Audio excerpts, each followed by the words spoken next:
క్లుప్తంగా ఒక 4-5 విషయాలను మీకు జ్ఞాపకం చేస్తాను. మార్కు సువార్త 10వ అధ్యాయము 17వ వాక్యములో ఒక్క మాట చదువుకుందాం.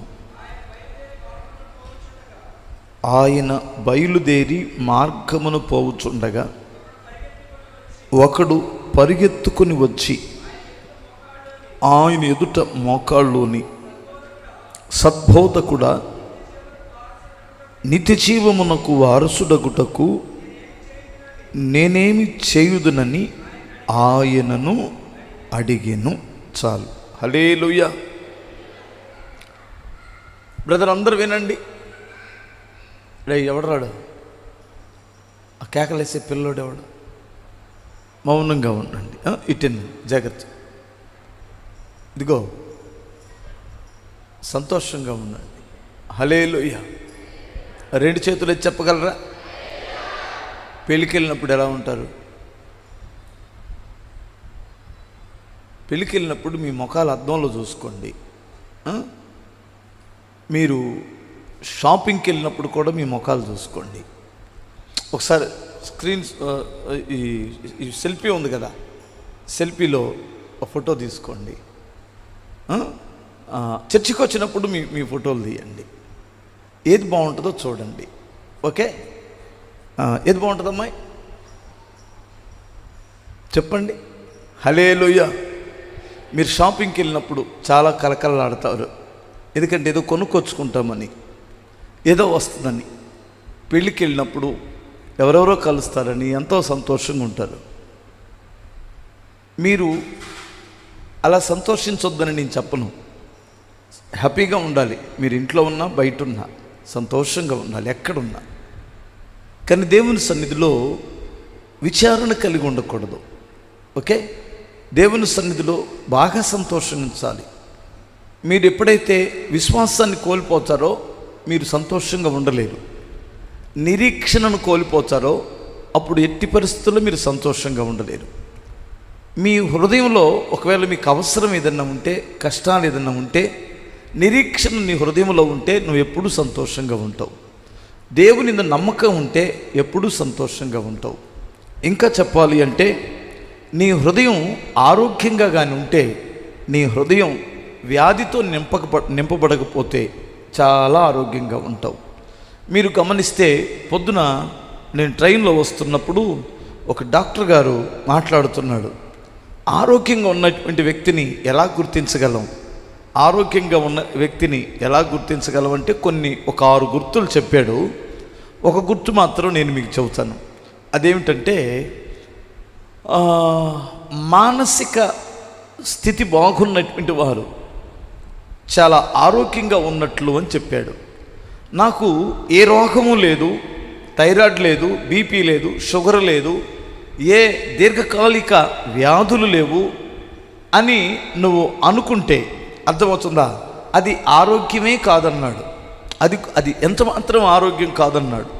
ఎందుకు అంటే నీ మానసిక పరిస్థితులు బాగలేకపోతే, నీకు గుండె జబ్బు లేకపోయినా, లేదు థైరాయిడ్ లేకపోయినా, బీపీ షుగర్లు లేకపోయినా, నీ మానసిక స్థితి సరిగా లేకపోతే నీ ఆయుష్ దినాలు తగ్గిపోతాయని ఆ డాక్టర్ గారు చెప్పడం నేను నిన్న. మీకు అర్థమవుతుందా? కొంతమంది ఎప్పుడు అస్సలు సంతోషంగా ఉండడానికి వారి వాతావరణాన్ని సంతోషంగా అస్సలు మార్చుకోరు. ఎంతసేపటికి గతాన్ని గుర్తు చేసుకుంటారు, అది గుర్తు చేసుకొని బాధపడతారు. రేపు జరగబోయేది ఈరోజు జ్ఞాపకం చేసుకొని కుమిలిపోతారు, బాధపడతారు. సరే, దీనికైనా ఒక రీజన్ ఉంది. అలా బాధపడడానికి ఒక రీజన్ ఉంది. ఇంకా విచిత్రమైన బాధ చెప్పనా, సహోదరుల మీద కూడా ఏదో ఒక అసూయతోనో బాధతోనో ఊహించుకోనో రకరకాలుగా ఇలా కూడా బాధపడి చస్తారు. చూడండి, వీళ్ళు ఎంత స్పీడ్గా చచ్చిపోతారో నాకు అది తలుసుకుంటేనే బాధేస్తుంది. అవునా కాదా? మనం లోకములో కష్టాలు ఉన్నాయని, లోకములో నెమ్మది లేదని, లోకములో మోసగాళ్ళు, దుర్మార్గులు, భయంకరమైన మనుషుల మధ్యలో బ్రతుకుతూ దేవుని సన్నిధానానికి వచ్చి కాస్తంత నెమ్మదిగా ఉందామంటే రామేశ్వరం వెళ్ళినా శనేశ్వరం పోదని ఎవరు చెప్పారు పెద్దలు, మా పెద్దలు. అలాగే చర్చికి వచ్చినా వీడి బుద్ధి మారదు. వాడేమనుకుంటున్నారేమో, వీళ్ళు ఏమైనా అనుకుంటున్నారేమో, నన్ను గురించి ఏమైనా అన్నారేమో, అర్థమవుతుందా? వాళ్ళేంది ఇలా ఉన్నారు, వీళ్ళేంది ఇలా ఉన్నారు. ఈ చెత్తంతా మందిరంలోకి తీసుకొని వచ్చుకొని చాలామంది బాధపడుతున్నారు. పరిశుద్ధాత్మ దేవుడు నీతో మాట్లాడుతున్నాడు, జాగ్రత్త. బిగ్గరగా స్తోత్రం చెప్పగలరా? నువ్వు ఇక్కడికి వచ్చిందే చెత్తను వదిలించుకోవడానికి, అర్థమవుతుందా? చెత్తను తల మీద వేసుకోవడానికి కాదు. అసలు ఆయన వాళ్ళు వెళ్దాం మనకెందుకు? అలా అనుకుంటే మేము పూడిపోవాలి. ఇప్పుడు చెత్త అంతా పడి మేమేమవ్వాలి? కనపడకుండా డ్రమ్ ప్యాడ్లో ఉన్నట్టు ఉండాలి మేము. ఎందుకంటే అలాంటి మనుషులు మా మధ్యలోనికి వస్తారు, మాతో ఉంటారు, మాతో మాట్లాడుతుంటారు. వాళ్ళ సంగతులు తెలుసు, వాళ్ళ చూపులు చూస్తేనే నాకు అర్థమైద్ది. ఎందుకంటే ఒక దైవ సేవకునిగా ఏమండి, దేవుడు మాకు వివేకం ఇస్తాడు, వివేకం ఇస్తాడు. అర్థమవుతుందా? చూడగానే గ్రహించే మనసుని దేవుడు ఇస్తాడు. అంటే 100% మాకు తెలియకపోయినా అందులో కనీసం 50% తెలుస్తుంది. అర్థమవుతుంది కదా? అయినా అర్థమవుతుందా? చిరునవ్వుతో బ్రతికేస్తున్నాం. స్తోత్రం చెప్పాలి. అర్థమవుతుందా? కారణం ఏమిటంటే ఇలాంటి ఈ చెత్త మనుషుల వైపు మనం చూసామంటే దర్శనం పోగొట్టుకుంటాం. అర్థమవుతుందా? ఇలాంటి ఈ చెత్తంతా పట్టుకున్నామంటే నేను చేయవలసిన పని చేయలేను, నా దర్శనానికి తగిన మూల్యం చెల్లించలేను. అందుకని సహజంగా సంఘం అన్న తర్వాత ఇలాంటి ఎంత ఉంటానే ఉంటాయి. మీకు ఇంకా క్లియర్గా చెప్పాలంటే నేను చాలాసార్లు చెప్పాను, మళ్ళీ గుర్తు చేస్తున్నాను. నోవాహు వాడలో కుక్కలు, పందులు, నక్కలు, పిల్లులు, కుయుక్తి కలిగినటువంటి నక్కలు, తేళ్ళు, పాములు అన్నీ ఉన్నాయి కదా, లేవా? పాముకు పాలు పోసి పెంచితే ఏం చేసిద్ది? అది కరిసిద్దని చెప్పుకుంటారు కదా. ప్రపంచంలో ఒకే ఒక జంతువ, మచ్చిక కాని జంతువ, అలవాటు కాని జంతువు ఏదన్నా ఉందంటే అది సర్పం. కానీ వాడలో ఎవరున్నారు? సర్పము కూడా ఉంది. మీరు గమనించారా? అయినా ఆ సర్పానికి కూడా ఆయన మేత పెట్టాడు, సర్పాన్ని కూడా పోషించాడు. వాటి మధ్యలో 6 నెలలు ఎవరెవరు ఉన్నారు? నోవాహు కుటుంబం అంతా కాపురం చేసింది. చూసారా? ఏమండి, అప్పుడే మేత తిని అని వచ్చే సింహం ఒకటి ఉంటుంది అక్కడ, అర్థమవుతుందా? అప్పుడే మేత తిని బుర్ర చిక్కసక్కను వచ్చేసి వెళ్ళిపోయింది తేలు. చూసారా? మీరు గమనించారా? అలాగే నీ జీవితంలో కూడా ఇలాంటి మనుషులు నీకు ఎదురవుతాడు. అస్సలు పగ పెట్టుకోవద్దు. ఓకే, హల్లెలూయా. ఒక మంచి వ్యక్తిగా లేదు, నిన్ను నీ మానసిక ఒత్తిడి నిన్ను చంపేస్తుంది, నీ మీద దాడి చేస్తుంది మానసిక ఒత్తిడి. అందుకనే ఎప్పటికప్పుడే నా బాధలో నీ వాక్యమే నాకు నెమ్మదినిస్తుంది అన్నాడు. మీలో చాలామంది బాధలో కుమిలిపోవడానికి కారణం ఏంటి తెలుసా? వాక్యం సరిగా వినరు, వాక్యం చదవరు. అర్థమవుతుందా? ఈ 2 పనులు కానీ మీరు చేస్తే మీకు చాలా నెమ్మది వస్తుంది. ఓకే, ఇప్పుడు నేను వాక్యంలోకి వెళ్ళనా? స్తోత్రం చెప్తారా? మరి ఇక్కడ ఏమంటాడంటే, ఒక యవనస్తుడు పరిగెత్తుకుంటూ వచ్చి నిత్య జీవం పొందాలంటే నేనేమి, చూసారా ఎంత గొప్ప ఆసక్తి ఉందో. ఈ రోజుల్లో చాలామంది ఆశలు ఏమిటి? యేసయ్య దగ్గరకు వచ్చి ఆయన ఎదుట మోకాళ్ళుని, ప్రభువా నేను నిత్య జీవం పొందాలంటే నేనేమి చెయ్యాలన్నాడు కుర్రోడు, ఒక యవ్వనస్తుడు. ఈరోజు ఆ అమ్మాయిని పడేయాలంటే నేనేమి చెయ్యాలి అనే యవ్వనస్తులు ఉన్నారు.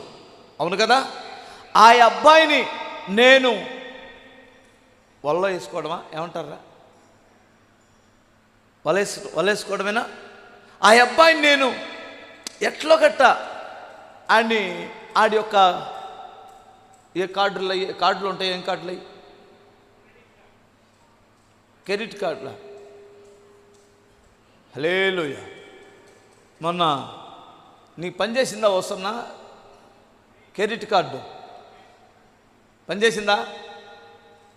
చేయలే. మా నాగేశ్వరరావు బెదరు ఎయిర్పోర్ట్లో ఆకలి అవుతుంటే మా దగ్గర మా డబ్బులు, ఏ డబ్బులు?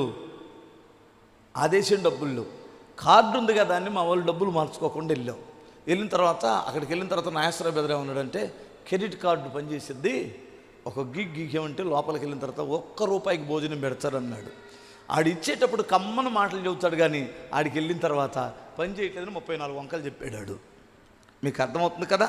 మనుషులు అరే బాబు వెంటనే కరుణా సంపన్నుడు కనుక మాకు పెట్టాల్సిన అన్నం పెట్టాడు నా తండ్రి, స్తోత్రం చెప్పాలి. మంచి దేవుడు, మంచి దేవుడు, ప్రేమ కలిగిన దేవుడు. రేపు చెబుతానులే కొన్ని విషయాలు, ఇప్పుడు చెప్పను, స్తోత్రం చెప్పాలి ఒకసారి. ఇప్పుడు చెప్పి రేపు చెప్పి టైం వేస్ట్ ఎందుకు? రేపు మనోళ్ళందరూ వస్తారుగా. ఒకటేరా మేము వెళ్ళాం, మస్కట్ వెళ్ళాం. అక్కడ ప్రత్యేకత ఏమిటంటే యోబు నివసించిన స్థలం, యోబు సమాధి ఉన్న స్థలం. అర్థమవుతుందా? ఇంకా సొలొమోన్ని కలవడానికి వెళ్ళేటప్పుడు ఆ శాబా దేశపు రాణి ఆ దేశానికి వచ్చి సాంబ్రాణి బోలం అక్కడ కొనుక్కొని తీసుకొని వెళ్ళిన ఆమె ప్యాలెస్ ఒకటి ఉంది. ఆ ప్యాలెస్ షేబా ప్యాలెస్ అని ఒక ప్యాలెస్ ఇప్పటికీ ఉంది. ఆ స్థలాల్లో కొన్ని బైబిల్ చరిత్రకు ఆధారమై ఉన్నటువంటి కొన్ని స్థలాలు కూడా అక్కడ ఉన్నాయి. రేపు అన్ని వివరాలు చెబుతాను. బిగ్గరగా స్తోత్రం చెప్పగలరా? ఇక్కడ నిత్య జీవాన్ని పొందడానికి నేనేం చెయ్యాలి? ఎప్పుడైనా ఆలోచించావా? ఇల్లు కట్టడానికి నేనేం చేయాలి? పొలం కొనడానికి నేనేం చేయాలి? ఈ సమాజంలో బాగా బ్రతకడానికి నేనేం చేయాలి అని ఆలోచించడం తప్పులేదు, నేను కాదనను. నిత్య జీవం పొందడానికి నేనేం చేయాలి అని ఎప్పుడైనా ఆలోచించావా? ఆలోచించాను అంటే చేతులు ఎత్తారా? నిత్య జీవం అంటే పరలోకాన్ని సంపాదించుకోవడానికి నేనేమి చేయాలి ఎప్పుడైనా ఆలోచించారా? ఆలోచిస్తే చేతులు ఎత్తారా? 1, 2, 3 పరలోకం. మరి నిత్య జీవానికి వెళ్ళడానికి ఆలోచించాలి, కానీ నిత్య నరకానికి వెళ్ళడానికి అస్సలు ఆలోచించాల్సిన అవసరం ఉందా? మీకు అర్థమవుతుంది కదా. కొండెక్కడం తేలిక, కొండ మీద కింద పడి చావడానికి పెద్ద కష్టపడాల్సిన అవసరం లేదు, అవునా కాదా? సముద్రంలో ఈదడానికి కష్టపడాలి, కానీ మునిగి చావడానికి లెక్క దానికి పెద్ద కష్టమేముంది? మునిగే తెస్తే లోపలికి వెళ్తావు, దెబ్బకే చేస్తావు, అవును కదా. ఏదైనా ఒకటి సాధించడానికి కష్టపడాలి, ఒకటి సాధించడానికి కష్టపడాలి. మంచి కలిగి నలుగురితో మంచి అనిపించుకోవడానికి కష్టపడాలి, కానీ ఊపించుకోవడానికి పెద్ద కష్టమే ఉంటుంది. ఒక పిల్ల IPS IAS చదువుకున్న పిల్ల చిన్న 2 మాటలు చెబితే నేను భలే నచ్చింది. అన్నిరాల పిల్ల సముద్రంలో విపరీతమైన నీళ్లు ఉన్నాయి, కానీ ఒక గుక్కడు తాగడానికి పనికిరావు. కానీ అందులో ఒక బిందెడు మంచినీళ్ళు కానీ మనం తీసుకొని వెళ్తే ఆ మంచినీళ్ళు మనుషులను బ్రతికిస్తుంది, ఆ మంచినీళ్ళకి విలువ ఉంటుంది. అర్థమవుతుందా? సముద్రం అంతా ఏం చేసుకుంటాం, అలాగే మనిషి జీవితంలో కాస్తంత మంచి అనేటువంటిది ఉంటే ఆ మంచి ఇతరులకు ఉపయోగపడుతుంది, మన స్థితిగతులు మారుస్తుంది. మంచి కొరకు కష్టపడాలి, కానీ చెడు కొరకు పెద్ద కష్టపడాల్సిన దాని అంతటికి అదే పోగు చేసేసుకుంటాం. అర్థమవుతుందా? హల్లెలూయా. 2 చేతులెత్తి చెప్పగలరా? 2 చేతులెత్తి చెప్పండి. నేను పోయిన సంవత్సరం కాక అంతకు ముందు సంవత్సరం ఒక పాట రాశాను, మీకు గుర్తుందో లేదో. ఏమిటంటే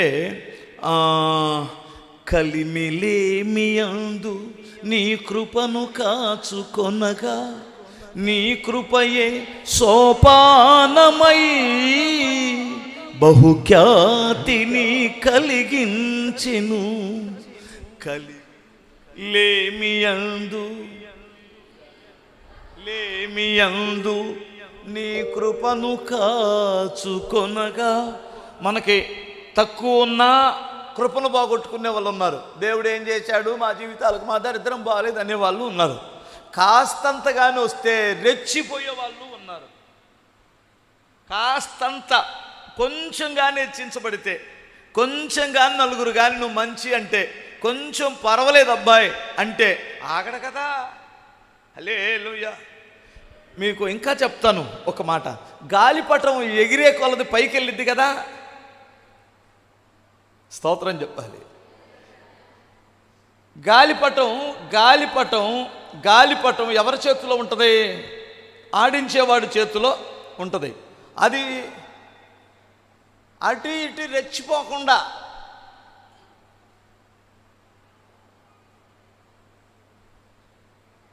అలా అంటే వెళ్ళిపోయింది పైకి. ఊగితే కింద కన్నా దించుతాడు. ఇంకా రెచ్చిపోతే ఏదో ఒక చెట్టుకు పట్టుకొని చిరిగిపోయింది. జీవితం కూడా అంతే, రెచ్చిపోకూడదు. నేను అమ్మాయి మీకు కూడా చెబుతున్నాను, మా కుటుంబానికి కూడా చెబుతున్నాను, మా పిల్లలకు కూడా. స్తోత్రం చెప్పగలరా? హల్లెలూయా. వాక్యం అనేటువంటిది సంఘానికి మాత్రమే కాదు, మనకు కూడా. ఎంత తగ్గించుకుంటే అంత హెచ్చించబడతాం. ప్రభు చెప్పిన మాట అది. ఓకే, ఏనండి. ఇప్పుడు నేను చెప్పాల్సిన విషయాలు వేరుగా ఉన్నాయి, కానీ నేనేందో అలా వెళ్ళిపోతున్నాను. త్వరగా చెప్పేస్తాను. నిత్య జీవాన్ని పొందడానికి నేనేం చేయాలని అడిగాడు. మీకు కూడా కోరుకుంటే నిత్య జీవం పొందడానికి మనుషులకు అవసరమైనటువంటివి, అంటే పరలోకానికి వెళ్ళేటువంటి వ్యక్తికి ఉండవలసిన మంచి లక్షణాల్లో మొట్టమొదటి లక్షణం ఏమిటంటే 103వ కీర్తన మొదటి వాక్యములు ఏముందంటే, నా ప్రాణమా యెహోవాను సన్నుతించుము, నా ప్రాణమా యెహోవాను సన్నుతించుము, నా అంతరంగమున్న సమస్తమా యెహోవాను సన్నుతించుము, ఆయన చేసిన ఉపకారములలో దేనిని మరవద్దు. అంటే దాని అర్థం 116వ కీర్తన 12వ వాక్యములు ఏముందంటే, యెహోవా నాకు చేసిన ఉపకారములకు నేను ఆయనకేమీ చెల్లించగలను అంటాడు. అంటే ఇక్కడ మీరు గుర్తుపెట్టుకోవాల్సింది మొద్దు గుర్తులుగా చక్కగా మీ పుస్తకంలో ఊరికినే రాసుకోవచ్చు. పరలోకం వెళ్ళేటువంటి వాడు ఉండవలసిన లక్షణాలు ఏమిటంటే, కృతజ్ఞత కలిగిన హృదయం కావాలి. నిత్య జీవాన్ని పొందడానికి నేనేమి చెయ్యాలి? అసలు కృతజ్ఞత ఉందా? అసలు కృతజ్ఞత ఎక్కడ నుండి స్టార్ట్ అవ్వాలి? కన్నవారి దగ్గర నుంచి స్టార్ట్ అవ్వాలి ఫస్ట్. అవును కదా? కన్నారా? అమ్మా నాన్న కన్నారా? ఏమండి, మనం కన్న తర్వాత వాళ్ళు కన్న ప్రేమతో మనం అసలు ఒకసారి మీరు ఆలోచించండి. తల్లిదండ్రులు లేని పిల్లలను మీరు ఒకసారి చూడండి. వారి జీవితాలు ఎంత కష్టమో. వారికి చలిలో గజగజ వణుకుతుంటే ఈ వాడంతటి కూడా దుప్పటి కప్పుకోవడమే తప్ప, నువ్వు చిన్నప్పుడు దుప్పటి కప్పుకోకపోయినా నీ తల్లి నీకు చలి తలిగితే తట్టుకోలేకపోయింది. నువ్వు 1 వేసినా 2 వేసినా, ఏ రాత్రి అయినా ఏ అపరాత్రి అయినా అర్ధరాత్రి అయినా నిన్ను భరించింది. గుండెల మీద పెట్టుకుని ఆడించాడు ఆ తండ్రి. నీ కొరకే రాత్రింబగులు ఆలోచించాడు. నిన్ను చదివించాలని, నువ్వు ఒక ప్రయోజకుడు అవ్వాలని, ప్రయోజకుడు కావాలని. వాళ్ళు సుఖపడలేదు. వారు తినకుండా నీకు పెట్టుకున్నారు. వారు ఏనాడు ఏ సుఖాన్ని నోసుకోకుండా పెంచుకున్న తల్లిదండ్రులు ఉన్నారు. కానీ పెద్ద అయిన తర్వాత అదే పిల్లలు వారు ఎవరో చుట్టాల్లాగా చూస్తున్నారు. చుట్టాలన్న అయ్యం పలకరించుకుంటారు. నానాని పిలవనటువంటి దుర్మార్గపు కొడుకులు ఉన్నారు. నానా అమ్మా నానాని పిలవని కూతురులు ఉన్నారండి. ఎంత దుర్మార్గం ఈ సమాజం. వీళ్ళు చర్చికి వచ్చినా వేస్టేనండి బాబు. అలాంటి వారు మారకపోతే, తల్లిదండ్రుల యొక్క ప్రేమను గ్రహించకపోతే వేస్ట్ కదా. కృతజ్ఞత ఉంటే ఇంట్లో నుంచే స్టార్ట్ అయింది. అంతవరకే కాదు, నీకు ఎవరైనా ఉపకారం చేశారు, నీ గురువు అర్థమవుతుందా? నీకు చదువు చెప్పిన గురువునైనా గుర్తుంచుకోవాలి. నీకు మేలు చేసిన వారు, నీకు సువార్త చెప్పిన దైవజనులు, అర్థమవుతుంది, నిన్ను వాక్యము చేత పోషిస్తున్న దైవజనులకి కృతజ్ఞత కలిగి ఉన్నావా? ఒక తల్లి శారీరకంగా పోషిస్తే, ఒక ఆత్మీయ తండ్రి కష్టపడి ప్రసవేదనతో ఆత్మ సంబంధంగా మిమ్మల్ని పోషిస్తాడు. మీ కొరకు కన్నీరు కారుస్తాడు. అర్థమవుతుంది? కృతజ్ఞత ఉందా? మీరు ఒక్క మాటతో చెప్పాలంటే, మీరు మాకు రుణపడి ఉన్నారు, మేము మీకు రుణపడిలేం. అది పౌలు గారు కూడా అన్నమాట. మీరు మాకు రుణపడి ఉంటారు, ఎప్పటికీ రుణపడి ఉంటారు. తెలుసా మీకు ఆ విషయం? స్తోత్రం చెప్పాలి. మీరు ఎప్పటికీ మాకు రుణపడే ఉంటారు. అది నువ్వు వాక్యం చదివితే నీకు అర్థమైంది. మాకు ఎంత రుణపడి ఉన్నారో, అవునా కాదా? ఎందుకో తెలుసా? మిమ్మల్ని వాక్యానుసారముగా బుద్ధి చెప్పి గద్దించి మంచి మార్గంలో నడిపిస్తూ, నీ కుటుంబానికి ఆపదొచ్చినా ప్రార్థన చేస్తూ నీ క్షేమాన్ని కోరుకొని, అర్థమవుతుందా, సొంత పిల్లల్లాగా చూసేటువంటి ఒక దైవ సేవకులకి కూడా నువ్వు కృతజ్ఞత కలిగి ఉంటే ఎంత బాగుండునో. స్తోత్రం చెప్పాలి. హల్లెలూయా. 2 చేతులు చెప్పగలవా? అమ్మాయి ఒక మాట చెప్పు. నేను నిజంగా ఆత్మీయ తండ్రికి ఉన్న లక్షణాలు నీకు బాగా తెలుసు కదూ. నువ్వే అర్థమైందా? చెడ్డకి మంచికి, మంచికి చెడుకి తేడా తెలిసిందా ఇక్కడికి వచ్చిన తర్వాత? ఆ అమ్మాయిని వ్యక్తిగతంగా మీరు కలవండి. ఇప్పుడు నేను ఇక్కడ చెప్పకూడదు, స్తోత్రం చెప్పాలి. అమ్మాయిని వ్యక్తిగతంగా ఒకసారి కలవండి. అప్పుడు మీ ఆత్మీయ తండ్రి ఎలా ఉండాలో అప్పుడు అర్థమైద్ది. ఓకే, హల్లెలూయా. కృతజ్ఞత కలిగి ఉండాలి కదా. నాకు ఇన్ని ఉపకారములు చేసిన నా దేవునికి నేనేమి చెల్లించాలి? చూడండి, దావీదు హెచ్చించబడ్డానికి కారణం అదే.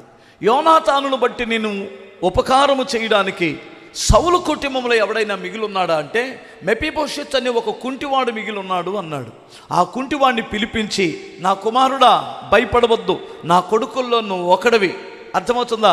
నీ తండ్రి ఆస్తి అంటే నీ తాతగారి ఆస్తి అంతా తిరిగి మరలా నీకు ఇప్పిస్తానని ఇప్పించి ఒక కుంటివాడిని తన బల్ల దగ్గర, భోజన బల్ల దగ్గర కూర్చోబెట్టుకున్నాడండి. ఎందుకు అంటే తన ఒక మాట డైరెక్ట్గా అన్నాడు, యోనాతాను నాకు చేసిన ఉపకారమును నేను మర్చిపోను అన్నాడు. నీ ఆపదలో ఆదుకున్నోడిని వెంటనే మర్చిపోతావు కదా నువ్వు. నీ కష్టాల్లో సహాయం చేసిన వాడిని వెంటనే మర్చిపోతావు కదా. అసలు నీ బుద్ధే మర్చిపోయే బుద్ధి అయితే నువ్వు ఎప్పటికీ పైకి రావు, నువ్వెప్పటికీ పైకి రావు. హల్లెలూయా చెప్పగలరా? ఒక కుటుంబంలో ఈ మధ్య వివాహం జరిగింది. నేను చాలా బిజీగా ఉన్నాను, చాలా బిజీగా ఉన్నాను. పేద కుటుంబం. ఎంత పేద కుటుంబం అంటే వారు నాకు ఈ ఒకవేళ వెళ్తే ఆ పెళ్లి చేసిన పాస్టర్ గారికి కూడా పీచివ్వలేని కుటుంబం. నేను వెళ్ళకపోయినా పర్వాలేదు, నేను అంత బిజీగా ఉన్నాను. సేవకులు ఉన్నారు 2-3, కానీ నేను వెళ్ళాను. నేను ఎందుకు వచ్చానో వారికి అర్థం కాలేదు.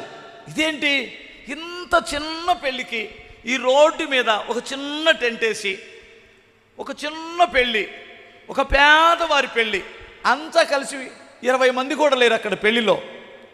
ఏమండి, ఈ పెళ్ళికి పాస్టర్ గారు, మ్యాథ్యూస్ పాస్టర్ గారు వచ్చాడేంటి అనుకొని వాళ్ళ బంధువులు కుసకుసలాడుతున్నారు.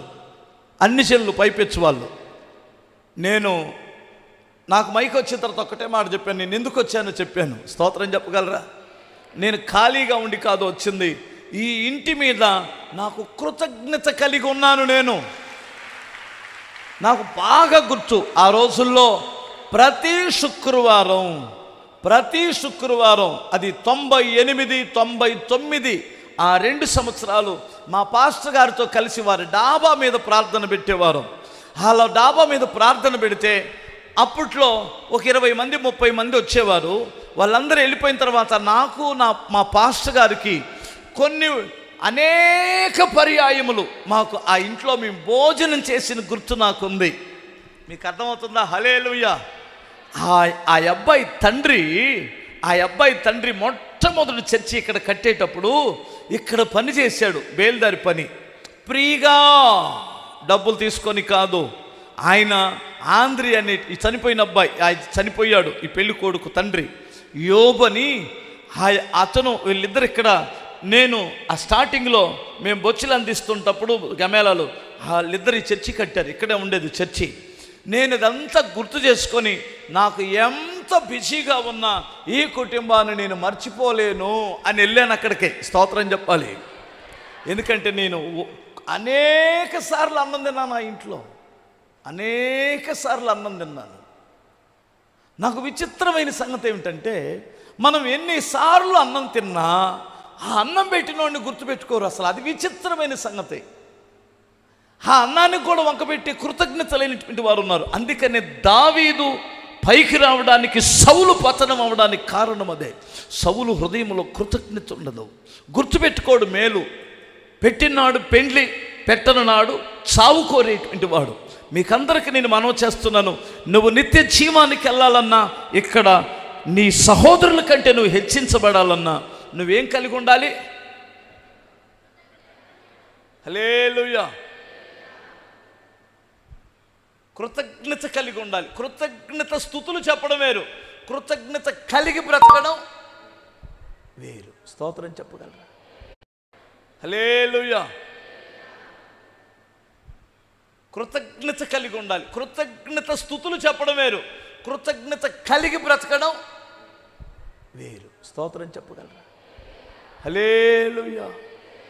నీకు మొదటి స్థితి గుర్తు చేసుకొని, నీకెవరు మేలు చేశారో, ఎవరు నిన్ను చేరదీశారో, ఎవరు నిన్ను ధైర్యపరిచారో, ఎవరు ప్రభువు దగ్గరికి నడిపించారో, ఎవరు నిన్ను వాక్యంతో పోషిస్తున్నారో, ఎవరు నీ కష్టకాలంలో నీకు రూపాయి పావలా సహాయం చేశారో వారిని మర్చిపోవద్దు, మర్చిపోవద్దు. హల్లెలూయా.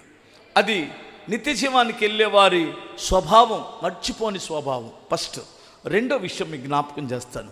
ఏమిటంటే, ఆయన యోబును గురించి ఒక సాక్ష్యం ఇచ్చాడు. 1వ అధ్యాయం 1వ వాక్యములో యోబు యథార్థత కలిగిన వాడు అని. చప్పట్లు కొట్టగలరు ఒకసారి? 84వ కీర్తన 11వ వాక్యములో యథార్థవంతులకు ఏ మేలు చేయక ఆయన మానడు. యథార్థమైన హృదయం కలిగి ఉండండి. యథార్థత అంటే ఏమిటి? నువ్వు వినని మాట, నువ్వు చూడని దానిని చూసినట్లు చెప్పొద్దు, నువ్వు చూడని దానిని చూసినట్లు చెప్పొద్దు, నువ్వు వినని దాన్ని విన్నట్లు చెప్పొద్దు. దయచేసి మీ చేతులు జోడించి బ్రతిమలాడుకుంటున్నాను. నువ్వు ఊహించుకోమాక. నీకు అర్థమవుతుందా? ఇప్పుడు హల్లెలూయా 2 చేతులే చెప్పండి.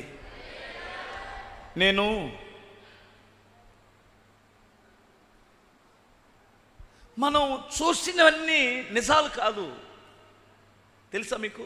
కొన్నిసార్లు మనల్ని మోసం చేస్తాయి. హల్లెలూయా. ఇంకొకసారి చెప్పగలరా? మనం చూసినవి నిజాలు కాదు. అలా అని నేను తప్పు పట్టట్లేదు. నువ్వు ఊహించుకొని కూడా కొన్నిసార్లు యథార్థత తప్పి మాట్లాడే పరిస్థితులు ఉంటాయి. అవునా కాదా? హల్లెలూయా. ఇప్పుడు example, matches brother white and white వేసుకుంటారని మీరు చెప్తారు కదా. నేను రాత్రి నాకు ఇవన్నీ ఈ గంజి పెట్టిన చొక్కాల్లో అనీజీగా ఉంటుందని ఒక కలర్ ప్యాంటు, టీషర్ట్ వేసుకొని రాత్రి మేము మస్కట్ నుంచి ప్రయాణం చేసుకుంటూ వచ్చాం. ఇప్పుడు నన్ను ఎవరైనా రైల్వే స్టేషన్లో చూశారనుకో, ఇక్కడ హైదరాబాద్ నుంచి వచ్చేటప్పుడు, మారిపోయాడుగా, చూసారా? ఈయన మారిపోయాడండి అనుకోవడం వల్ల ఆక్షేపణేమీ లేదు. చూసారా? మనుషులు చాలాసార్లు మీ బుద్ధిహీనమైన ఆలోచనలు, ఇప్పుడు నీ దృష్టిని బట్టి నేను మంచిగా కనిపించవచ్చు, నీ దృష్టిని బట్టి నేనే చెడ్డగా కనిపించవచ్చు కదా. నీ చూపు మారిపోయింది, నీ ఆలోచన మారిపోయింది. దానిని పబ్లిక్లో నీ సహోదరుల కొరకు నిందలు మోపడం, నీ సహోదరుల మీద చండాలపుగా మాట్లాడుకోవడం, ఆలోచించుకోవడం, అది యథార్థవంతుల లక్షణం కాదు. ఒకవేళ నువ్వు అలా తెలిస్తే, నువ్వు అలా నేను తప్పు చేశానని తెలిస్తే యథార్థంగా ఒప్పుకోవాలి, స్తోత్రం చెప్పాలి. నేను 550 కిలోమీటర్ల దూరం వెళ్ళి ఒక పాస్టర్ గారిని క్షమాపణ అడిగొచ్చా, నేను ఆయన అపార్థం చేసుకున్నానని. మీకు అర్థమవుతుందా? 550 కిలోమీటర్లు పనిగట్టుకొని వెళ్ళి ఆయన 2 చేతులు పట్టుకొని క్షమాపణ అడిగాను. ఒక్క విషయంలో నా మనసులో అతని మీద అపార్థం చేసుకున్నానని. నేను ఎందుకు అంత దూరం ప్రయాణం చేసి వెళ్ళానో తెలుసా? హల్లెలూయా. నా యథార్థతను కోల్పోకూడదు. మీకు అర్థమవుతుందా? అవునంటే అవును, అమ్మతోడు, బైబిల్ తోడు, చర్చి తోడు, ఈయన అసలు నమ్మకూడదు, పెద్ద దొంగిడు. ప్రమాణాలు చేసేవాడిని నేను నమ్మను. ఏయ్, నువ్వు నమ్మినా నమ్మకపోయినా నేను చెప్పింది సత్యం, నమ్మకపోతే పో, ఒక్కడ కూడా రాలదు. అర్థమవుతుందా? నేను అవునంటే అవును, కాదంటే కాదు. ఇది ప్రభు చెప్పిన మాట, స్తోత్రం చెప్పాలి. బొంకాల్సిన అవసరం ఏంటి? ఎవరినో నమ్మించాల్సిన అవసరం ఏంటి? నేను యథార్థవంతుడునో కాదో కాలము సమాధానం చెప్తుంది. మీకు అర్థమవుతుందా? కాలము సమాధానం చెప్పింది. కాకపోతే ఒక సంవత్సరం, 2 సంవత్సరాలు, 10 సంవత్సరాలు నిందల పాలవుతాం, గుసగుసలాడుకుంటారు, మాట్లాడుకుంటారు. నేను యథార్థవంతుడినైతే నిర్దోషత్వాన్ని మధ్యాహ్నపు వెలుగు వలె ప్రకాశింపచేస్తాడు. యథార్థవంతుడిగా నటిస్తే పతనం అయిపోతావు. అర్థమవుతాం? ఉన్నది ఉన్నట్టు. ఇప్పుడు అయ్యా నాకు 5 పెనిమిట్లు ఉన్నారు, ఇప్పుడు ఉన్నాడు కూడా నావాడు కాదు, నువ్వు చెప్పింది కరెక్టే, ఒప్పుకుందా? యథార్థంగానే ఒప్పుకున్నావు అన్నాడు దేవుడు, స్తోత్రం చెప్పాలి. అయ్యా నాకు బుద్ధిహీనత ఉంది, నేను మంచిదానిని కాదు, మంచివాడిని కాదు అని దేవుడి దగ్గర ఒప్పుకొని విడిచిపెట్టి కనికరాన్ని పొందుదాం, యథార్థంగా ఉందాం. నీ యథార్థవంతులకి భలే విలువ ఉంటుందండి, స్తోత్రం చెప్పాలి. మీ ఆయన చొక్కా ఇడిసి అక్కడ తగిలిచ్చాడా? 100 రూపాయలు కొట్టేసావు కదా, దేనికో మా ఆయన జాబులో నేను తీసుకోవడం అది దొంగతనం అన్నయ్య, నేను అన్నానా దొంగతనం అని? నీకు ఆ స్వతంత్రత లేదా? ఉంది. కానీ మీ ఆయన వచ్చిన తర్వాత, నిద్రలేసిన తర్వాత, ఏమయ్యో నీ చొక్కాలో నేను ఒక 200 అవసరమైతే తీసుకున్నాను, పలానా దానికి వాడాను, చెప్పు. ఏమో ఎక్కడ పెట్టుకున్నావో, ఎవరికి ఇచ్చావో గుర్తు చేసుకో. నువ్వు ఎలా బాగుపడతావు? అసలు ఎలా బాగుపడతావు నువ్వు? నాకు అర్థం కాదు. ఇక్కడ చర్చిలో కూడా అయ్యయ్యో మాటలో యథార్థత లేదు. కొంతమందిని చూస్తే వెంటనే అర్థమైపోయి దుఃఖం వస్తుంది. అయ్యో వీళ్ళు ఇంకా మారలా. చిన్నపిల్లలు స్తోత్రం చెప్పండి. 2 చేతులే చెప్పగలరా? భక్తి చేయకుండానే భక్తిలాగా, దశంభాగం తీయకుండానే దశంభాగం తీసినట్టు బిల్డప్పు, ఇవన్నీ ఎవరిని మెప్పిస్తాం? ఇప్పుడు నీకు 10,000 జీతం వచ్చిందనుకో, 10,000లో ఒక 1000 రూపాయలు తీసి కవర్లో పెట్టిస్తే అది యథార్థం అవుతాయి. ఓకే, అందులో 100 రూపాయలు పెట్టి అందరిలో పాస్టర్ గారండి అని ఇచ్చావనుకో, చూసేవాళ్ళు ఏమనుకుంటారు? అమ్మో దశంభాగం నమ్మకంగా ఎత్తున్నాడు అనుకుంటాడు. ఏంటి ఎవరిని మెప్పించడానికి అసలు నీకు బుర్ర పనిచేస్తుందా? అసలు ఎవడేమన్నాడు? నేనేమన్నానా? చెప్పరేటండి. వాక్యం కదా ఇవ్వమంటుంది, స్తోత్రం చెప్పాలి. దేవుడు కదా ఇవ్వమంటున్నాడు. నువ్వెవడో నీ మీద అసమాయి చేసినట్లు ఎందుకని నటన? అర్థమవుతుందా? అసలు నటించద్దు. యథార్థంగా బ్రతికితే దేవుడు మేలు చేస్తాడు. ఒకవేళ డబ్బులు లేవు నీ దగ్గర ఇవ్వడానికి, నేనేమైనా అనుకుంటానంటే అర్థం, అన్నయ్య ఈ నెలలో డబ్బులు లేవన్నా, నేను అసలు ఎవరిని అడగను. ఎవరు చేస్తున్నారో, ఈ పెద్దోళ్ళు ఎవరు, ఉద్యోగస్తులు ఎంత తెస్తారు, లేనోడు ఎంత తెస్తాడు, ఇవన్నీ నాకు గుర్తుండవు. నా అవసరత ఏంటో నేను దేవునితో అడుగుతాను, ఆయన తీరిస్తే పని చేస్తాను, అవసరం తిరగకపోతే కొంచెం లేటుగా చేస్తాను, అంతేనా? ఇంకా ఉందా? హల్లెలూయా. మీకు అర్థం? నేను ఏ విషయంలో కూడా దిగజారిపోయిన స్థితి అస్సలు వద్దు మనకి. అమ్మ, దిగజారిపోయిన స్థితి అసలు వద్దు. ఉన్నదాంట్లో నమ్మకంగా ఉన్నాం, స్తోత్రం చెప్పాలి. అసలు నటించాల్సిన అవసరమే లేదు. యథార్థవంతులకు ఆయన ఏ మేలు చెయ్యక మానడు.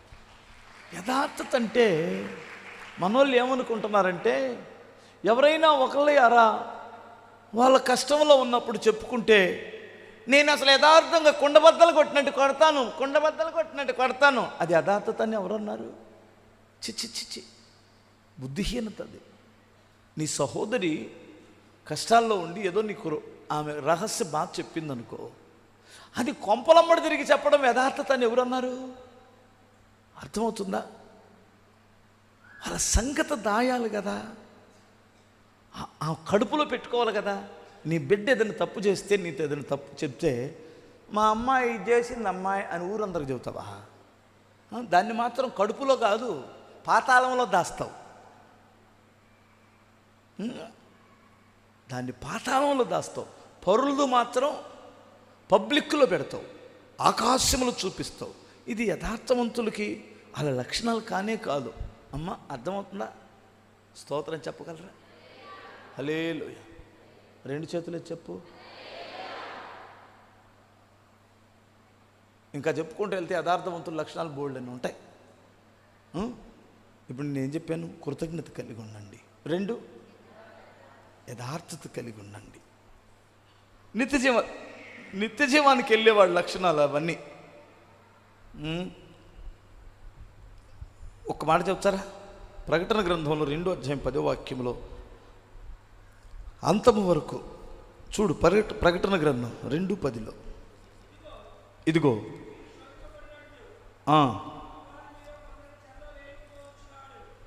కష్టాలు వస్తాయి, చెరలో వెళ్తావు. 10 దినాలు కాదు, ఎన్ని దినాలని నీకు శ్రమ కలుగును. మరణము వరకు నమ్మకంగా ఉండు, నేను నీకు జీవ కిరీటం ఇచ్చేస్తాను. కొట్టు చప్పట్లో ఒకసారి.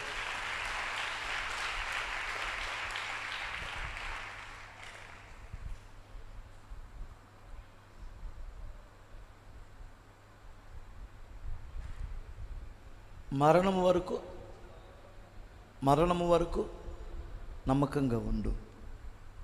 నమ్మకం అంటే నమ్మి విశ్వాసం వేరు, నమ్మకంగా ఉండడం వేరు. ఒక భార్య భర్త దగ్గర నమ్మకంగా ఉండాలి. పిల్లలు తల్లిదండ్రుల విషయంలో నమ్మకంగా ఉండాలి. భర్త భార్య విషయంలో నమ్మకంగా ఉండాలి. మోసం చేయకూడదు. అర్థమవుతుందా? ఒక దైవజనుడు, ఒక సేవకుడు దేవునికి నమ్మకంగా పరిచర్య చేయాలి.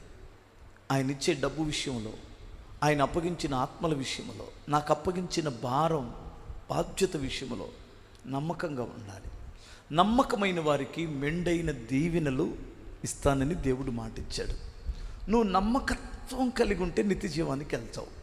మీకు ఒక చిన్న ఎగ్జాంపుల్ అంతకుముందు చెప్పినట్టున్నాను, మరొకసారి గుర్తు చేస్తాను, వినండి. ఒక అందమైన స్త్రీ, నీతిమంతురాలు, పతివర్త, పేదరాలు, చాలా పేదరాలు. ఆమెకి ప్రేమించే భర్త ఉన్నాడు, చాలా ప్రేమిస్తాడు.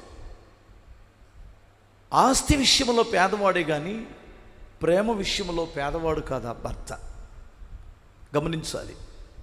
సంస్కారం లేని భర్త కాదు, ఆస్తిపాస్తులు లేవు, సంస్కారం కలిగిన భర్త, మంచివాడు, పేదోడు, కష్టపడి కూలి పని చేసుకొని బ్రతుకుతాడు. ఒక రోజున రాజు దర్శించడానికి వచ్చాడు. ఆయన రథంలో వచ్చినప్పుడు ఈ అందమైన స్త్రీ కనిపించింది. ఈయన కన్నులని ఆకర్షించింది ఆ అమ్మాయి. అప్పుడు ఆ రాజు ఆగి ఆ అమ్మాయిని పిలిచి, రాజు తలుసుకుంటే ఇంకా లోబడక తప్పదు, చంపేస్తారు, లేదంటే నరికి పడేస్తారు. నువ్వు నాకు కావాలని కోరుకున్నాడు. ఇప్పుడు నేను కాదు అంటే ఆయన ఆజ్ఞాపిస్తే అక్కడే శిరశ్ఛేదం చేస్తారు. ఇప్పుడు అతను కోరుకున్నాడు, భర్త కూడా తలంచుకున్నాడు. మరి అంతే కదా, భర్త కూడా ఏం చేయలేడు, రాజు కదా, ఎదురు చెప్పలేరు, ఎదురు తిరగలేరు. సార్, ఖచ్చితంగా నీ కోరికను తీరుస్తాను, కాకపోతే నా కోరిక కూడా తీర్చాలి మీరు అనిందట. నీ కోరిక ఏంటది అని అడిగాడు. మా ఇంటికి భోజనానికి ఒక్కరోజు రావాలి, మీరు మా ఇంట్లో భోజనం చేసిన తర్వాత నేను నీ కోరికను తీరుస్తాననింది. అప్పుడు సరే రాజుగారు ఒప్పుకున్నాడు. ఒప్పుకొని ఆయన మంది మార్బలంతో భోజనానికి వచ్చాడు. వచ్చేసరికి వాళ్ళ ఇంట్లోకి వచ్చేసరికి ఆల్రెడీ తన భర్త ఒక ఇస్తరలో అన్నం తింటున్నాడు. లాస్ట్ పెరుగు అన్నంకి వచ్చింది, ఆయన పెరుగేసింది, పెరుగు తింటున్నాడు, పెరుగు అన్నం తింటున్నాడు. ఈ లోపల రాజుగారు లోపలికి వచ్చాడు. వచ్చిన తర్వాత సార్ అయ్యా నమస్కారం అయ్యా అని ఆయనకు కూడా పేటేసి కూర్చోండి కూర్చోబెట్టింది. వాళ్ళందరిని అలా కూర్చోబెట్టేసి వాళ్ళ ఆయన తిన్న తర్వాత అంతా అయిపోయింది కదా, అందులో 1/2 తొక్కలు ఉంటాయి కదా, ఇదే ఇస్తర్ని రాజుగారి ముందు జరిపేసి అదే ఇస్తర్లో అన్నం పప్పు మిగతా కూరలు వడ్డిచ్చేసింది. రోజుగారికి ఇంకా ఎక్కాల్సిన దగ్గరే ఎక్కింది. పట్ట పట్ట పట్ట పట్టపలే, నీకు లెక్కలేదంటే నేనంటే పనికి మాలిందానా, నీ భర్త తిన్న కంచంలో ఆ ఎంగిలిస్తర్లో నాకు పెడతావా, ఏమనుకున్నావు, నీ తల నరికిస్తాను అన్నాడు. క్షమించండి రాజా, ఈ ఇస్తరి నీకు నచ్చలేదు, ఈ శరీరం ఎలా నచ్చింది నీకు, నా భర్త తిన్నదే కదా.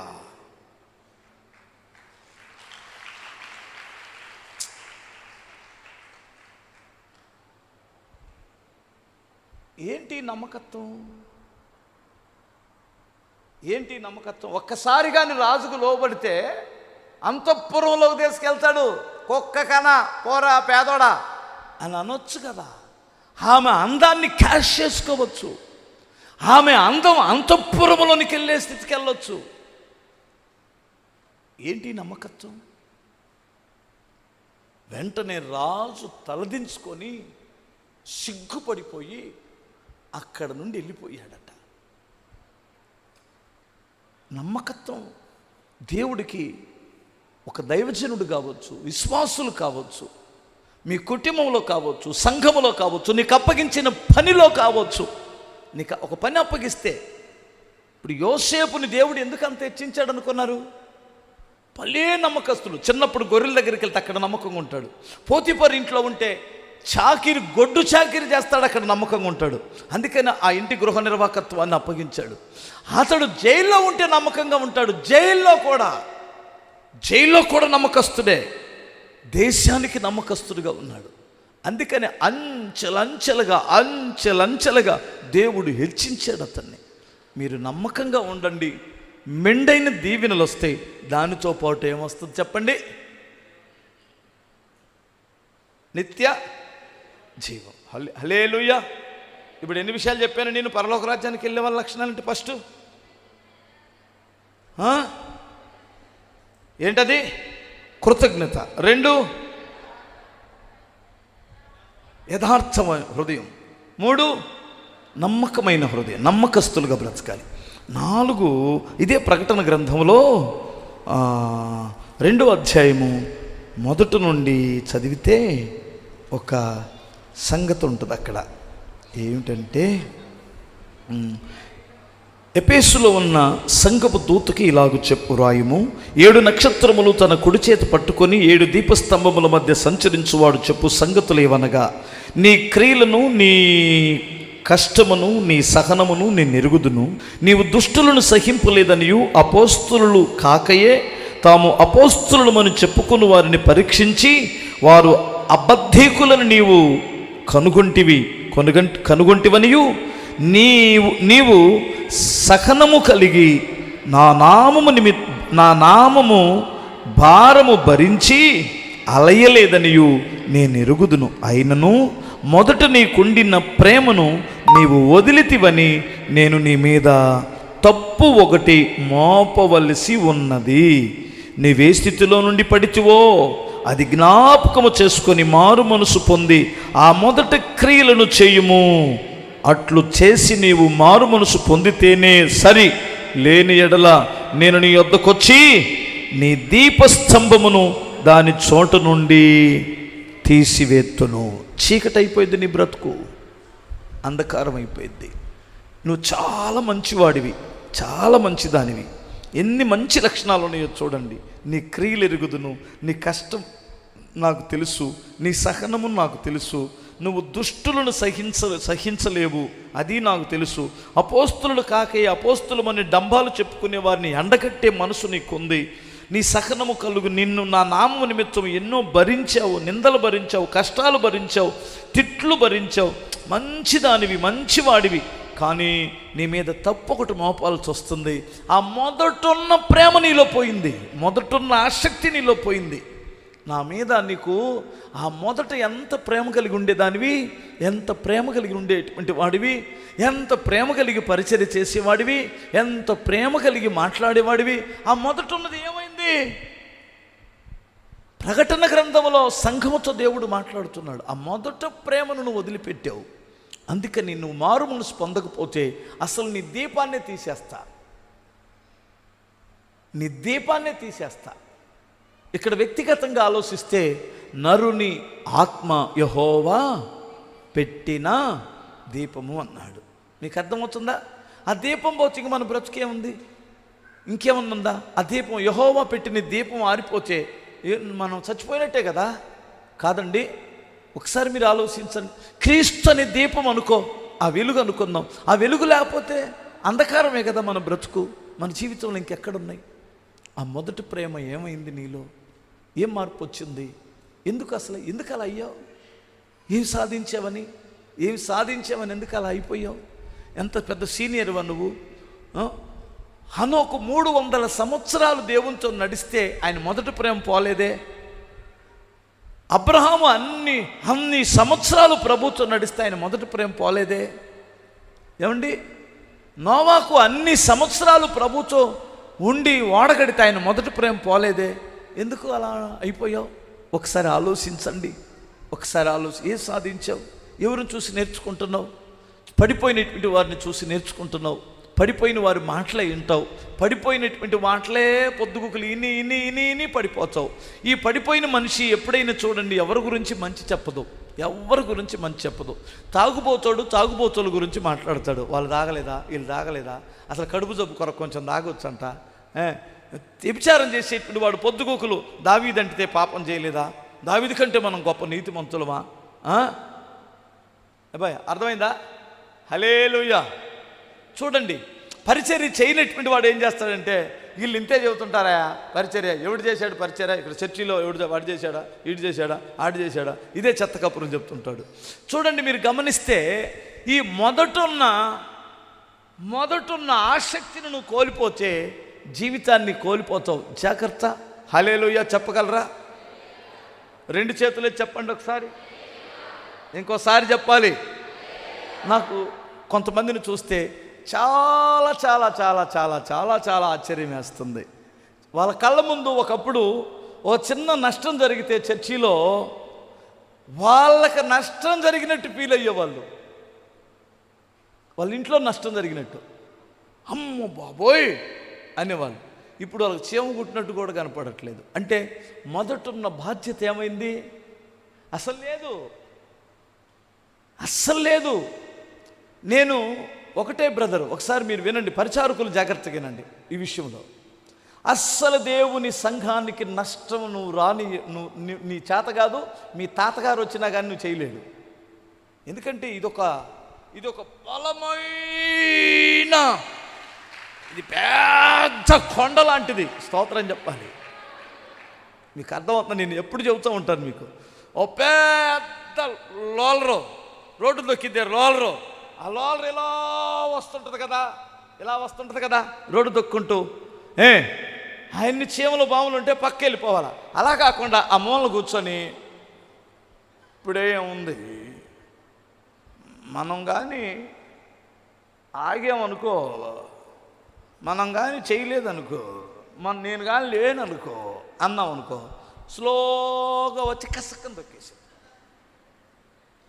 ఇది పెద్ద లోలర్ లాంటిది. ఏంటిది? దీన్ని ఎవడో ఆపలేడు. మీకు అర్థమవుతుందా? నువ్వు చేయవలసింది ఏమిటంటే దీంట్లో ఏకీభావించి ఎలా వెళ్ళాలి. స్తోత్రం చెప్పాలి. ఇప్పుడు మీరు గమనించండి, సైన్యాన్ని ఒక బ్రిడ్జి మీదకి ఒకేసారి వెళ్ళనివ్వరట. తెలుసా మీకు? స్తోత్రం చెప్పాలి. బ్రిడ్జి మీదకి సైన్యాన్ని వెళ్ళనివ్వరు. ఎందుకంటే వాళ్ళందరూ ఏం చేస్తారు? ఏకంగా లెఫ్ట్ రైట్ అని వేస్తారు కదా. ఆ ఊపుడికి బ్రిడ్జీలు కూలిపోతాయట. అందుకని బ్రిడ్జీల మీద అలా నడవనివ్వరు. మీకు అర్థమవుతుందా? ఇప్పుడు వాళ్ళతో కలిసి వెనకాల నువ్వు కూడా నడవాలి. లెఫ్ట్ రైట్ అని. అలా కాకుండా ముందుకొచ్చి చూద్దాం, రండి చూద్దాం అన్నారు అనుకో, వాళ్ళ కాళ్ళ కింద పిసురైపోతాం. ఒక్కడెదురు తిరగకూడదు. అలాగే సంఘం, పరిచారకులు, నీతిమంతులు ప్రార్థనలు, నీతిమంతులు ఉపదేశాలు, నీతిమంతులు కన్నీరు, ఇలా సంఘం ఇలా వెళ్తుంది. స్తోత్రం చెప్పాలి. హల్లెలూయా. నువ్వు ఆ మూలన కూర్చొని ఎదవ మాటలు మాట్లాడితే కాళ్ళ కింద పడి చచ్చిపోతావు. ఏదో ఒక రోజున పరదేశులమో ప్రియులారా మన పురమిది కాదిప్పుడు సంఘం వస్తుంది. గుర్తుపెట్టుకోండి, నేను ఊరికే చెప్పట్లేదు. ఎందుకంటే సంఘానికి వ్యతిరేకంగా ఎవడు లేవకూడదు. సంఘముతో కలిసి ఆ సహనం, ఆ ప్రేమ, ఆ బాధ్యత, ఆ కష్టంతో వెళ్ళాలి. స్తోత్రం చెప్పగలరా? ఏదైనా బాధ వచ్చిందా, ఏదన్నా కష్టం వచ్చిందా, డైరెక్ట్గా నా దగ్గరికి వచ్చి, అన్నా నన్ను పలానోడు బాధ పెట్టాడన్నా, ఈ ప్రేమగాడు మామూలుడు కాదన్నా, చూడడానికి అమాయకుల్లాగా ఉన్నాడు కానీ మహా దుర్మార్గుడు అన్నా, ఈడు నన్ను తిట్టాడన్నా అని చెప్పు. అరే గుడ్డులు దోడతాను, ఏంటర్ వాడిని తిట్టావంట, జాగ్రత్త అని అంటాను. అవును కదా? స్తోత్రం చెప్పాలి. లేదు నేనే తప్పు చేశాను అనుకోండి, నువ్వే నా దగ్గరికి వచ్చేసి, అన్నా నువ్వు ఆ రోజు నన్ను ఇట్లా అనేసరికి నాకు బాధ వేసిందన్నా అంటే, పిచ్చాడా నేను నాకు ఎవడంటాడా నిన్ను ఎదవా అని నా కొడుకుని మాత్రం తిట్టనరా, ఫ్రీ అయిపోతావు. అలా కాకుండా కడుపులో పెట్టుకొని ఆ మూలన కూర్చొని ఈ మూలన కూర్చొని ఏది పెద్ద దేశాన్ని బాగు చేసేవాళ్ళలాగా. స్తోత్రం చెప్పగలరా? పేరిచెర కొండను చూసి దీన్ని ఎలా లేపేయాలరా అన్నాం అనుకో, అది లేచిపోయిద్దిరా. చెప్పరేంట్రా? స్తోత్రం చెప్పాలి. పెద్ద పెద్ద కొండలు రాయి అవి ఎక్కడ లేస్తాయి. అట్లాగే సంఘం అనేది ఒక పెద్ద పర్వతం. అదే ప్రభు అన్నాడు, ఈ రాయి మీద ఎవడైనా పడితే తునాతునకలైపోతాడు, ఇది ఎవడి మీదైనా పడిందంటే తుచ్చనియోగంగా మారిపోతాడు. చూసారా ఎంత ప్రమాదం? అందుకని మొదటున్న ఆసక్తి కోల్పోవడానికి కారణం ఏంటి? దాన్ని ఆ మొదటి ప్రేమను గుర్తు చేసుకొని మారు మనసు పొందు, నేను నీ దీపాన్ని వెలిగిస్తా. స్తోత్రం చెప్పాలి. అదే దేవుడు చెప్పాడు, మొదటి ప్రేమను కోల్పోవద్దు. చివరికి ఒక మాట చెప్పేసి ఊరికే ఇంక టైం లేదులే. హల్లెలూయా. సూపర్ మాట, యేసయ్య మనస్సులో ఉన్న మాట. అదేమిటంటే క్షమించే మనసు కావాలి. లూకా సువార్త 6:35-38 వాక్యాల వరకు చూస్తే, మీ శత్రువుని ప్రేమించండి, మీ శత్రువుని క్షమించండి. ఎంత మంచి మాట అంటాడో.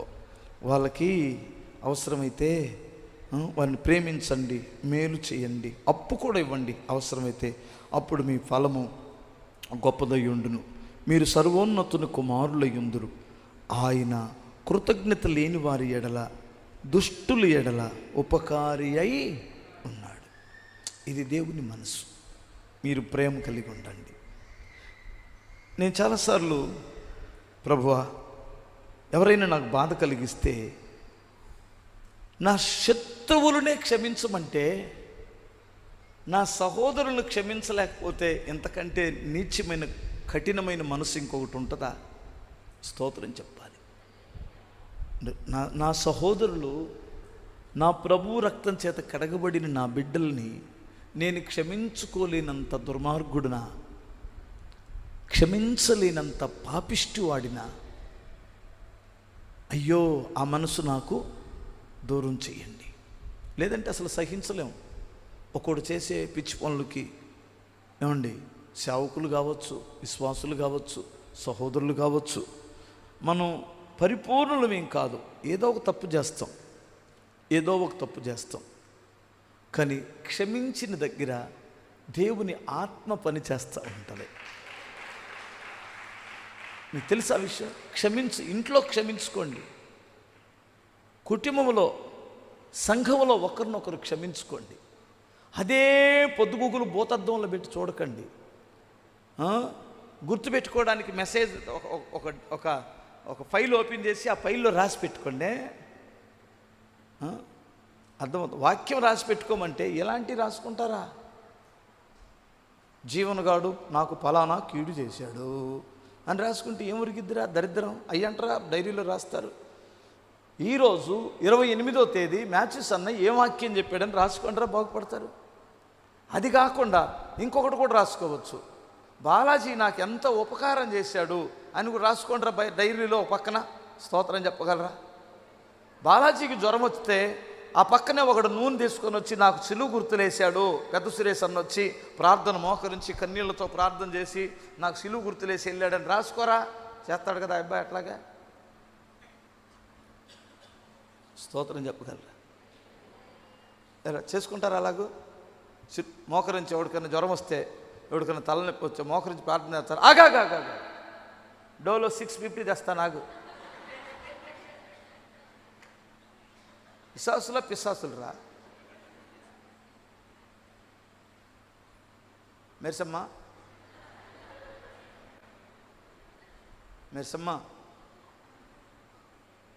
హల్లెలూయా. ఫస్ట్ మోకరించి ప్రార్థన చేద్దాం. ప్రార్థన చేద్దాం ఆగు, ఏం కాదు. కొంచెం ఎక్కడో గొంతు నసొస్తే చాలు, పడాయి ట్యాబ్లెట్లు పడాయి. హల్లెలూయా. చెబుతున్నాను, దేవుని మీద ఆధారపడండి. చెబుతున్నాను ఊరికే. ఇక్కడ క్షమాపణ కదూ.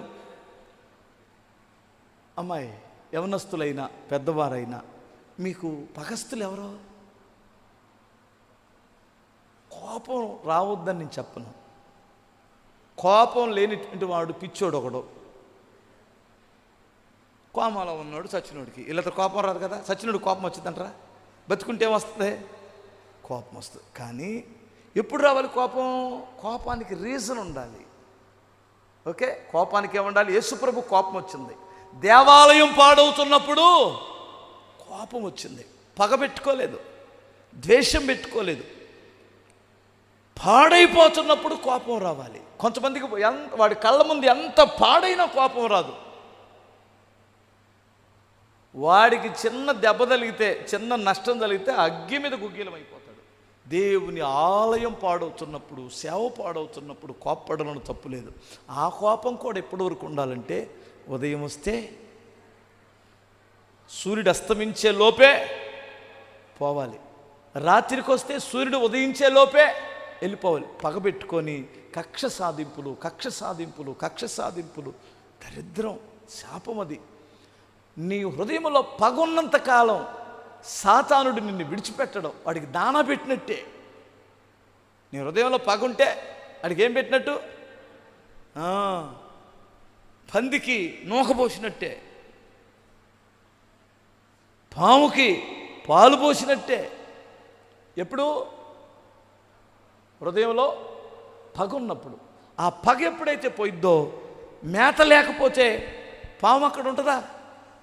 అన్నం పెట్టకపోతే కుక్క అక్కడ ఉంటుందా? చెప్పరేంటండి ఒకసారి? వెళ్ళిపోయింది కదా. పగలేని హృదయంలో సాతానుడు దరిద్రం రాలేదురా. ఆ నిష్కలంకమైన హృదయంతో ఉన్నప్పుడు నిత్య జీవానికి వారసుడు అవుతాం దగ్గర. హల్లెలూయా. ప్రభువా, నిత్య జీవానికి వెళ్ళాలంటే నేనేమి చెయ్యాలి? కుమారుడా, నువ్వేం చేయాల్సిన అసలు కృతజ్ఞత ఉందా నాన్న నీకు? మీ అమ్మా నాన్న ప్రేమిస్తున్నావా? నిన్ను పుట్టించిన దేవుడు కృతజ్ఞత కలిగి ఉన్నావా? నీ కొరకు మరణించిన క్రీస్తుకు కృతజ్ఞత కలిగి ఉన్నావా? చివరి రక్తబొట్టు వరకు చెందించిన దేవుడికి నువ్వు కృతజ్ఞత కలిగి ఉన్నావా? నీకు ఉపదేశం ఇస్తున్న నాయకులకి కృతజ్ఞత కలిగి ఉన్నావా? నీ సహోదరులు నీకు అన్ని మేలు చేశారే, కృతజ్ఞత కలిగి ఉన్నావా? కృతజ్ఞత కలిగి ఉండు. 2, యథార్థత కలిగి ఉండు. 3, నమ్మకంగా ఉండు. 4, మొదట ప్రేమ వదలకుండా బ్రతుకు. 5, క్షమించే మనసు కలిగి ఉండు. ఓకే, మోకరిద్దామా? మోకాళ్ళ మీద.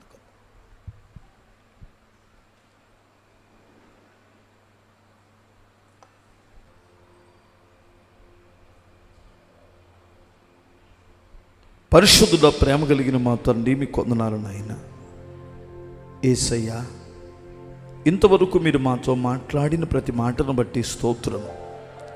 ఈ సమయంలో తండ్రి, సునీత అనే బిడ్డను జ్ఞాపకం చేసుకుని ఆయన లంగ్ ఇన్ఫెక్షన్ నుండి విడిపించండి.